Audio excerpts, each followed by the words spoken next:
Naging hamon para sa isang pasahero ang pagbabayad ng pamasahe sa jeep. Nakasabay niya kasi ang isang foreigner at di niya alam kung paano sasabihin in English ang pakiabot po yung bayad. To the rescue naman ng ilang netizen. Pusuan yan sa report ni Joseph Moro. Saklolo, foreigner ang kasabay sa jeep ng pasaherong ito. Like, can you, ang dami na nang iniisip, dumagdag pa ito. Ano nga ba kasi sa English ang paabot ng bayad?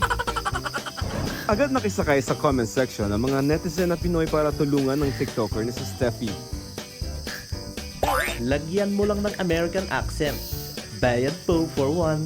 O Filipino style, ngusong-nguso na lang. Mula naman sa concerned netizen, Please give this to who it may concern. Can you see this? Give this to the man who can't be moved.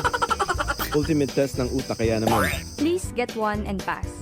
Mag-counterclockwise kayo para di mapunta sa kanya. Excuse me, miss. I have a mission.